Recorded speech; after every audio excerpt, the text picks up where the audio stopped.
제가 봉독하겠습니다. 53절부터입니다. 58절까지.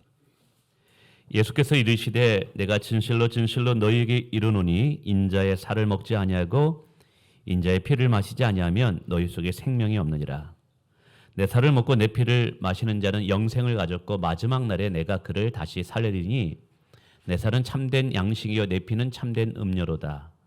내 살을 먹고 내 피를 마시는 자는 내 안에 거하고 나도 그의 안에 거하나니 살아계신 아버지께서 나를 보내심에 내가 아버지로 말미암아 사는 것 같이 나를 먹는 그 사람도 나로 말미암아 살리라.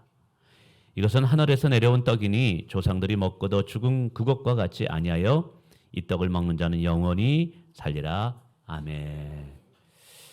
우리 옆에 분과 인사하겠습니다. 잘 오셨습니다. 축복합니다. 잘 오셨습니다. 환영합니다. 반갑습니다. 예. 오늘 특별한 분들이 저희 교회를 방문해 주셨습니다. 캄보디아에서 너무 멋지게 사역하고 계시는 오지영 선교사님 네 분이 오셨고요. 우리 자제분들이 딸이 넷인데 다 미국에서 살고 있어요. 그래서 이번에 한국에서 다 모였습니다. 그래서 막내딸만 좀 급하게 돌아갔고 첫째 딸 가정, 둘째 딸 가정, 셋째 딸 가정 같이 왔는데요. 우리 잠시 일어나시면 한번 환영의 박수 한번 할까요? 예, 목사님 사모님, 예, 예, 감사합니다, 감사합니다, 예, 반갑습니다. 우리 목사님께서 캄보디아 선교를 떠나기 시작한 시점이 몇 년도였죠? 그때가 2013년에 저희 교회에서 파송 예배를 드렸어요. 그래서 저희 교회 파송 예배로 저희가 가셨는데 벌써 10년이 됐네요. 그때까지만 해도 자녀분들이 다 결혼을 안 했습니다. 목사님의 고민은 시주도 안 간 딸들, 배우자도 아직 없는데 어떻게 이제 다 그들을 내버려 두고, 그때 이제 학생들이었거든요. 정말 미국 좋은 생활을 포기하고 캄보디아 정말 어려운 곳으로 가느냐 고민했는데, 놀라운 것은 목사님께서 정말 하나님의 나라와 의를 먼저 구하면서 캄보디아 갔을 때 하나님께서 자녀들을 다 책임져 주셨어요. 그래서 자녀들이 얼마나 아름답게 또 멋지게 또 신앙생활하고 각자의 영역에서 제 몫을 감당합니다. 우리 첫째 따님과 사위는 둘 다 의사고 또 선생님이고 또 둘째, 그래서 다 자기 역할을 너무너무 멋지게 해요. 그래서 제가 그 모습을 보면서 도전을 받았습니다. 야, 하나님의 일을 하면 하나님이 책임져 주신다. 그러면서 오늘도 살아계신 하나님이다. 할렐루야. 예, 감사합니다. 이번 주간은 고난 주간입니다. 말씀이 주셨던 하나님께서 육신의 몸을 입고 이 땅에 오셔서 저와 여러분의 죄를 짊어지시고 골고다 언덕 십자가에서 못 박혀 죽으신 날이죠. 전 세계 모든 교회와 성도들은 이 날을 기념해서 우리가 고난주간으로 지킵니다. 이 고난주간의 목적은 예수님이 고난당하심이 왜 고난당하셨는가, 무엇 때문에 고난당하셨는가, 그것을 깨달음으로 나에게 베푸신 하나님의 은혜, 나에게 베푸신 조건 없는 그 놀라운 사랑, 그 사랑을 기억하고 기념하기 위해서 고난주간이 있는 것입니다. 우리 교회에서도 예수님의 십자가의 고난을 기억하고 기념하기 위해서 오늘 성찬식을 거행하게 될 것이고요. 그리고 내일부터 특별 새벽 기도요 시작이 될 것입니다.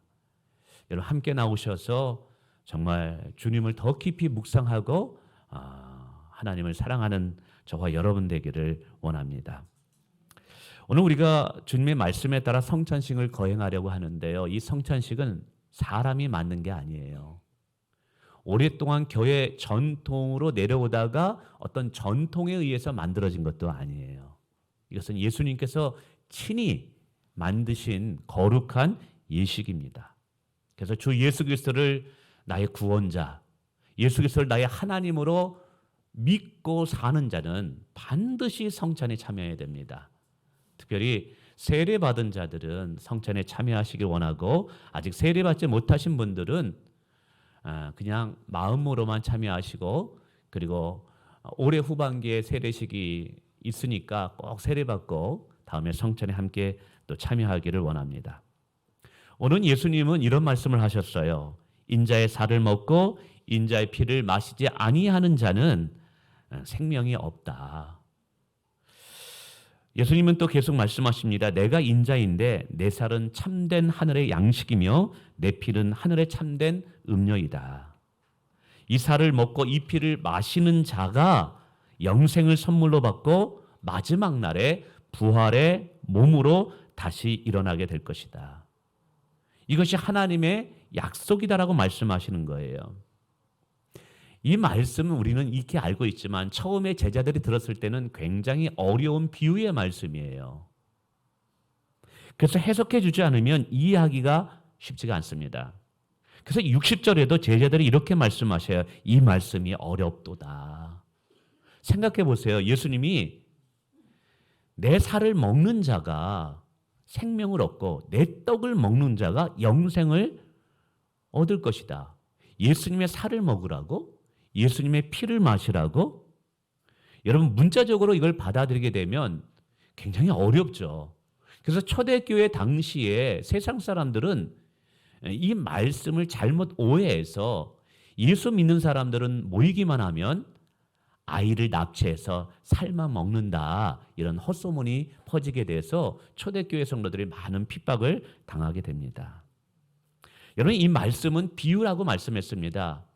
그래서 이 말씀을 이해하려면 좀 더 성경 속으로 들어가야 되고 문맥에 따라서 이 말씀을 이해해야만 됩니다. 우선 예수님께서는 이 말씀을 나중에 보면 이 성찬식을 유월절에 맞추어서 행하시는 것을 보게 됩니다. 그러니까 구약 시대의 유월절과 신약 시대의 예수님이 유월절에 이 예식을 거행하고 있다는 것이죠. 여러분 이것은 예수님께서 자신의 몸을 십자가에 생명을 내어주는 이 구원의 사건이 유월절에 이스라엘 백성들이 구원을 받게 된 제물로 드린 어린 양의 사건과 같다라고 설명하고 있다는 거예요. 아니 좀 더 유월절의 어린 양은 그림자라면 예수님의 십자가의 구원의 사건은 실체가 되는 것이죠. 이렇게 이야기하면 목사님 너무 어려워요. 유월절이 또 뭐예요? 또 이렇게 질문하는 분들이 있어요. 유월절이 뭐냐 하면 구약 시대에 모세가 이스라엘 백성들을 애굽에서 탈출하게 됩니다. 이 애굽에서 탈출시키는 이 사건을 구원의 사건이라고 우리는 보는 거예요. 하나님은 애굽에서 탈출하는 이스라엘 백성들에게 명하죠. 어린 양을 잡아 흘린 피로 문틀에 다 바르라.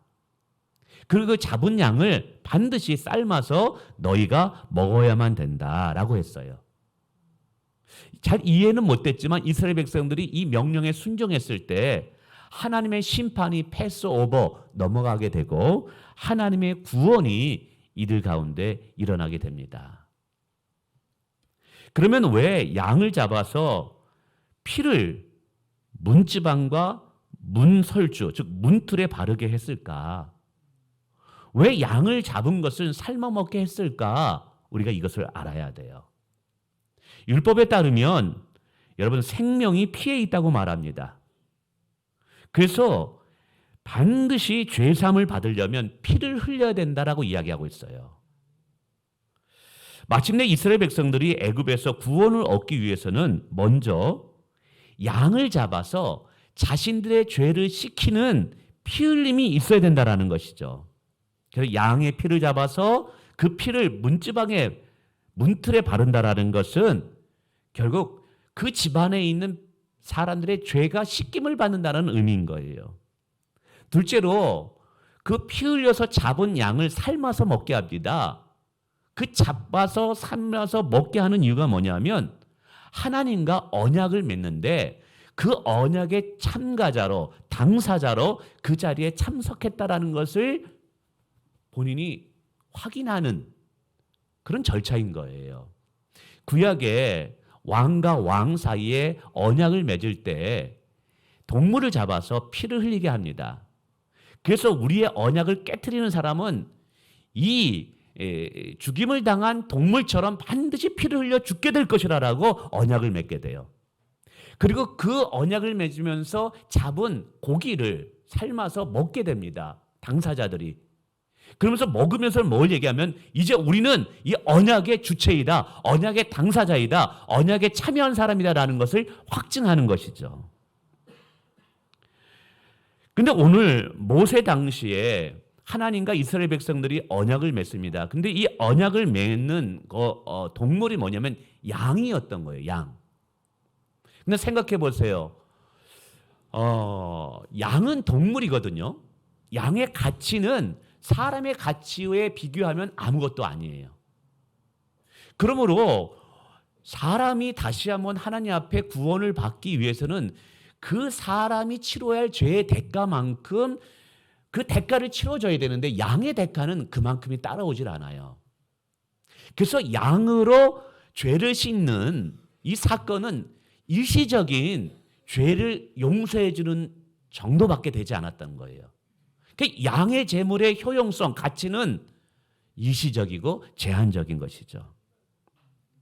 그래서 하나님께서는 때가 되면 온 인류의 죄를 씻기고 구원을 주시기 위해서 완전한 제물 되시는, 그리고 영원한 제물 되시는 분을 이 땅에 보내기로 하신 것이죠. 바로 그분이 누굽니까? 바로 예수 그리스도예요. 그래서 성경은 예수님을 유월절의 어린 양이다라고 말씀하고 계시는 거예요. 그래서 오늘 예수님은 바로 유월절에 자신이 하나님이 이 땅에 모든 인류의 죄를 씻기기 위해 보내신 제물이다라고 오늘 말씀하고 계시는 거예요. 여러분, 오늘 예수님은 십자가의 죽음을 통해서 구원을 설명하고 있습니다. 그러니까 예수님의 십자가의 죽음은 과거 이스라엘 백성들이 유월절에 죄를 씻기 위해서 잡았던 양과 같다라는 것이죠. 그러니까 이런 거예요. 과거 이스라엘 백성들이 자신들의 구원을 얻기 위해서 죄가 용서함을 받아야만 돼요. 그 죄가 용서함을 받기 위해서 양의 피를 뿌렸던 것처럼 오늘 예수님께서는 우리의 죄를 용서해 주기 위해 당신의 피를 흘리시겠다는 거예요. 과거 이스라엘 백성들이 양의 고기를 잡아 먹음으로 언약에 참여한 당사자가 된 것 같이 예수님 자신의 몸이 영원한 생명의 떡이 되어서 그것을 먹는 자가 이 언약에 참여하게 되고 언약의 혜택을 누리는 자가 된다라는 것을 오늘 약속하고 있는 거예요. 그래서 오늘 예수님은 자신의 살이 영원한 생명의 떡이 된다라고 말씀하고 있다는 사실입니다. 자, 그러면 예수님의 살을 먹고 피를 마신다는 것과 오늘 성찬에 참여해서 포도주와 빵 한 조각을 먹는 것과 무슨 관계가 있느냐 이 말이죠. 예수님은 오늘 본문에도 말씀하셨어요. 내 살은 참된 양식이고 내 피는 참된 음료다. 그래서 이 내 살을 먹고 내 피를 마셔야지만 영원한 생명을 얻고 마지막 부활의 때에 새 몸으로 부활의 역사에 동참할 수 있다는 것이죠. 근데 여러분 이걸 문자적으로 생각해 보세요. 아니 어떻게 예수님의 살을 먹어 예수님의 피를 마셔? 여러분 이러면 우리가 식인종이 되는 거예요. 이 비유적인 말씀이라는 거예요. 그러므로 이 비유적인 말씀 속에서 과연 예수님의 살은 무엇을 상징하고 예수님의 피는 무엇을 상징하는가를 비유적 해석의 의미를 깨달아야 되죠. 근데 이 해석을 또 어디서 찾아야 되냐면 우리는 모든 대답을 성경 속에서 찾아야 된다는 사실이에요.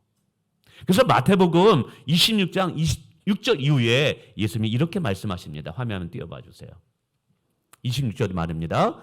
예수께서 떡을 가지사 축복하시고 이제 성찬에 우리가 나눌 이 떡이에요. 그런데 제자들에게 뭐라고 말씀하셔요? 이르시되 받아서 먹으라. 이것은 뭐라는 거예요? 내 몸이니 내 몸이. 이제 그 떡은 비유인데 그 비유의 실체를 떡을 가지고 이제 설명하는 거예요. 또 그 다음 구절에 이렇게 얘기합니다. 또 잔을 가지사 감사 기도하시고 그들에게 제자들에게 나누어 주십니다. 그러면서 말씀하시죠. 너희가 이것을 다 마시라. 이제 포도주를 마시라는 거예요. 그 다음 28절. 이것은 죄사함을 얻게 하려고 많은 사람을 위하여 흘리는 바 나의 피 곧 뭐라고요? 언약의 피니라. 그러니까 예수님께서 성도들에게 말씀하신 내 살을 먹으라, 내 피를 먹으라라고 얘기했을 때 성도가 먹어야 할 주님의 살은 성찬의 떡을 말하는 거예요. 성도들이 마셔야 할 예수님의 피는 오늘 성찬의 포도주를 말하는 거예요. 근데 이것이 비유적인 의미지만 거기에는 언약의 약속이라는 것이 들어가 있습니다. 제가 이것을 어떻게 설명할까 하다가 좀 속된 비유로 설명하면 이렇습니다. 거룩한 예수님의 이 성찬을 돈으로 비유하는 걸 좀 양해해 주시길 바랍니다. 여러분, 제가 5만 원짜리 화폐 하나와 만 원짜리 화폐가 있어요. 이 두 화폐를 만드는 비용은 비슷하대요. 근데 꼬마 아이들에게 뭘 얻을래 하면 파란색을 좋아하는 아이는 이것 주세요 하고 이걸 얻을 거예요. 이 색깔을 좋아하는 아이는 이 색깔을 원할 거예요. 왜냐하면 이것의 가치를 모르니까. 근데 우리 딸한테 뭘 얻을래? 그럼 뭐라고 대답할 것 같아요? 둘 다 달라 그래요. 우리 딸은 욕심이 많아서. 이게 제가 뭘 말씀드리냐면 우리가 이마트나 슈퍼마켓에 가서 이 5만 원짜리를 내면 5만 원 가치의 물건을 우리가 얻을 수 있습니다. 이것은 국가에서 한 약속이고 사회의 서로 간의 약속이에요. 이 종이 하나 별거 안 되지만 이것이 5만 원의 물건을 살 수 있는 가치 있는 것이 이 약속이 되어 있다라는 거가 여기 안에 포함된 거예요. 근데 생각해 보세요. 혹시 그럴 리는 없겠지만 대한민국이 망하게 되었다. 그러면 여러분 이거는 절대로 5만 원의 가치가 될 수 없고 그냥 종이 한 장이 될 수밖에 없는 거예요. 그러니까 돈이라는 것은 여기에 모든 사람에게 약속된 가치가 들어있기 때문에 그 가치의 보증이 되는 거예요. 그러니까 5만 원은 5만 원의 가치의 보증이 되어 있는 거예요. 오늘 예수님께서 비유적으로 오늘 우리가 나눌 이 빵 한 조각을 내 살이다. 마실 포도주를 내 피라고 말씀하십니다. 근데 사실 여러분 우리 약사하시는 우리 장로님 아들도 있고 생명공학 하시는 며느리도 있는데 그 원소 기계로 막 돌려가지고 이게 살인지 진짜 피인지 여러분 가져가서 조사하면 뭐가 나오겠어요? 그냥 빵 한 조각이에요. 그냥 포도주 하나예요. 한 잔이에요. 그러니까 이제 카톨릭에서는 그렇게 얘기를 하진 않아요. 카톨릭에서는 신부가 기도하는 순간 이 떡이 진짜 예수님의 몸처럼 변화됐다라고 화학적인 변화가 일어났다고 이렇게 선포하고 이렇게 믿어요. 근데 우리는 그렇지 않아요. 장로교에서는. 이거는 그냥 포도주예요. 이거는 그냥 빵이에요. 근데 문제는 우리가 예수님의 언약의 약속의 말씀을 믿고 믿음으로 성찬에 참여하게 될 때 오늘 우리가 마시는 이 포도주는 예수님께서 당신이 흘리신 피로 인정해주고 보장해 주시겠다는 거예요. 오늘 우리가 믿음으로 우리가 이 떡을 먹으면 예수님께서는 우리가 이 5만 원 종이 한 장밖에 안 치만 이것이 5만 원의 가치가 있다고 인정해 준 것처럼 이 떡을 예수님이 찢기신 몸으로 보증해 주시겠다는 거예요. 여러분 오늘 그러므로 우리가 성찬에 참여할 때 우리가 믿음이 없이 하나님을 사랑하는 마음이 없이 그냥 이 찬 포도주 한 잔 마시고 떡 하나 먹으면 그냥 떡 한 조각 먹고 돌아가는 거예요. 그냥 포도주 한 잔 마시고 그냥 돌아가는 거예요. 어떤 분은 그래요. 포도주 한 잔 마셔가지고 또 음주 측정에 걸릴 거 아니냐. 그러진 않아요. 여러분 여기에 이제 사실은 주수가 많습니다. 이제 그러나 중요한 것은 이걸 대하는 우리의 마음이에요. 여러분 오늘 우리가 성찬을 그러면 어떻게 참여해야 되는지가 결론이 나게 됩니다.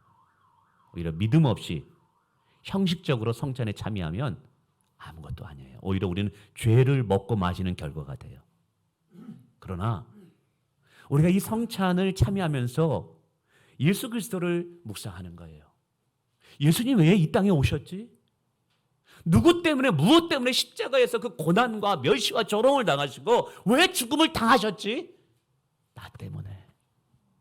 바로 나 때문에 나의 죄를 씻어주기 위해서 당신의 피를 다 흘리셨구나. 나에게 영원한 생명을 주시기 위해서 당신의 몸을 찢기셨구나. 예수 그리스도는 나의 구세주가 되십니다. 예수님은 나의 하나님이 되십니다. 주는 그리스도시요 살아계신 하나님의 아들입니다라는 믿음으로 고백하게 될 때 하나님은 오늘 이것도 아닌 별것도 아닌 떡과 포도주지만 뭐라고 보증해 준다는 거예요. 네가 믿음을 받을 때 그것은 나의 찢긴 살이요 너를 위해서 흘린 나의 피로 내가 인정해 주겠다라는 거예요. 그러므로 성도 여러분, 오늘 성찬에 참여할 때 가볍게 참여하시면 안 돼요. 이따 회개하는 시간도 잠시 가질 것입니다. 죄가 있다면 회개하셔야 돼요. 그리고 정말 예수님이 나의 구원자가 되신 것, 나의 죄는 그 무엇으로도 씻길 수 없고 오직 예수의 보혈로만, 예수의 피로만 내 죄가 씻김 받을 수 있다는 것. 길과 진리와 생명은 예수밖에 없다. 아버지께로 갈 수 있는 방법은 예수 외에는 없다. 예수만이 우리의 유일한 구원자가 되신다. 예수님이 나의 하나님이시다라는 믿음의 고백을 가지고 참여할 때만이 여러분 오늘 이 성찬은 여러분에게 영적인 은혜가 됩니다. 여러분의 영원한 생명을 주는 보장이 됩니다. 부활의 때에 다시 부활하게는 약속의 보증이 된다는 사실이에요. 다시 한번 우리가 믿음으로 성찬을 참여할 때 하나님이 약속하는 보증이 있어요. 또 다시 한번 여러분에게 이야기합니다. 첫째로는 영원한 생명이 보장됩니다. 53절입니다. 화면 띄워주세요. 예수께서 이르시되 내가 진실로 진실로 너희에게 이르노니 인자의 살을 먹지 아니하고 인자의 피를 마시지 않으면 너희 속에 생명이 없느니라. 성찬을 참여하지 않는 사람은 예수님과 아무런 상관이 없다라는 거예요. 그러나 이걸 거꾸로 이야기하면 여러분 예수님께서 이 땅에 오셔서 십자가에 지시면서 찢기신 살은 나를 위해서 그분이 채찍에 맞음으로 내가 나음을 입었도다. 할렐루야. 그분은 살은 생명의 떡이다 라고 할 때 하나님은 우리에게 무엇을 보증한다고요? 너 안에 영원한 생명이 있은 것을 내가 보장해 주겠다. 오늘 여러분 오늘 포도주 한 잔을 마시면서 이 빵 한 조각을 먹으면서 이렇게 생각해 주세요. 내 안에 생명이 들어왔구나. 내 안에 영생의 생명이 들어왔구나. 할렐루야. 두 번째, 마지막 날 부활을 보장해 준대요. 54절입니다. 내 살을 먹고 내 피를 마시는 자는 영생을 가졌고 마지막 날에 내가 그를 어떻게 하리라? 다시 살리리라. 여러분 예수님의 약속이에요. 많은 사람은 죽으면 끝이라고 이야기합니다. 그러나 우리에게는 부활이 있습니다. 그래서 죽음 앞에서도 우리는 찬양할 수 있고 부활이 있기 때문에 여러분 죽음 앞에서도 우리는 두려워하지 않는 줄을 믿습니다. 여러분 부활의 신앙과 부활의 생명을 가진 자는요 삶이 달라질 수밖에 없는 거예요. 우리가 그것을 어떻게 확신하십니까? 오늘 성찬을 통해서 하나님의 약속을 받음으로. 그러면 오늘 부탁드립니다. 다시 여러분 오늘 성찬을 참여하면서 떡을 먹고 포도주를 마실 때 내 안에 부활의 역사가 일어날 것이라는 믿음을 가지시길 바라겠습니다. 여러분의 인생은 죽음에서 끝나는 것이 아닙니다. 또 다른 부활의 역사가 우리 앞에 펼쳐지게 될 줄 믿습니다. 세 번째로는요, 예수 그리스도와 연합됨으로 일평생 동행하는 복을 보장받게 돼요. 56절입니다. 내 살을 먹고 내 피를 마시는 자는 내 안에 거하고 나도 그 안에 거하나니. 그러니까 믿음으로 성찬을 참여하는 자, 예수님이 나의 죄를 위해서 십자가에 죽으셨다라고 고백하고 그것을 감사함으로 하나님을 사랑하는 마음으로 참여하게 될 때 어떤 보증을 하냐면 너희가 내 안에 가고 내가 너희 안에 거하는 예수님과 연합됨의 비밀의 축복을 주신다는 거예요. 예수님과 연합됨으로 인해서 예수님은 결코 우리를 떠나지 아니하는 임마누엘의 축복, 영원히 우리와 함께 하시는 축복이 우리 가운데 있게 되는 거예요. 그러므로 여러분 성찬을 받으면서 두려워하지 마세요. 염려하지 마세요. 왜요? 하나님이 우리를 결코 싫어버리지 아니한다고 약속했잖아요. 예수님께서 결코 우리를 떠나시지 않는데요. 우리와 놀라운 영적인 비밀한 연합이 되어 있다라는 거죠. 여러분 이것은 사단 마귀도 우리를 예수님과 분리할 수 없어요. 세상의 높은 것, 기쁨도 그 어떤 것도 우리를 그리스도와 분리할 수 없어요. 오늘 그것을 확인하고 확신하는 사건이 바로 성찬식입니다. 다시 부탁드립니다. 오늘 성찬식이 차면서 이 떡과 포도주를 마실 때 나는 영원히 예수님으로부터 분리될 수 없어. 나는 영원히 예수님과 하나 되는 인생이 내 안에 주어진 거야. 여러분 이 믿음의 고백으로 오늘 확신 있는 담대한 삶을 살기를 원합니다. 이제 성찬을 거행하려고 합니다. 여러분 주의 살을 먹고 주의 피를 마시는 것이죠. 성찬을 통해서 예수님의 십자가의 고난과 죽음을 생각하길 바랍니다. 누구 때문에 무엇 때문에 왜 고난을 당하셨는지를 깊이 묵상하시길 바라요. 또 성찬을 받으면서 자기 아들을 아끼지 아니하시고 우리를 위해 내어주신 그 아버지의 사랑을 다시 한번 경험하기를 원합니다. 여러분 주님의 살과 피가 내 안에 들어올 때 하나님의 사랑이 내 안에 들어오는 거예요. 할렐루야. 뿐만 아니라 우리가 예수 그리스도와 연합됨으로 인해서 나는 주님 없이는 살 수 없는 자이다. 주님 없이는 나는 결코 살 수 없는 자라는 고백이 있기를 원합니다. 그리고 마지막으로는 이제 예수님이 우리를 사랑하신 것처럼 우리도 서로 사랑하기를 원합니다. 자신의 몸을 우리를 위해서 내어주신 것처럼 우리도 우리 자신의 몸을 우리 형제들과 우리 자매들과 우리 이웃들을 위해서 내어줄 수 있는 섬김의 삶, 사랑의 삶, 희생의 삶이 오늘 우리 가운데 있기를 원합니다. 일순간 주여 주여 하는 것이 아니라 정말 우리의 온 마음을 다해서 서로 사랑하기를 원합니다. 기도하겠습니다.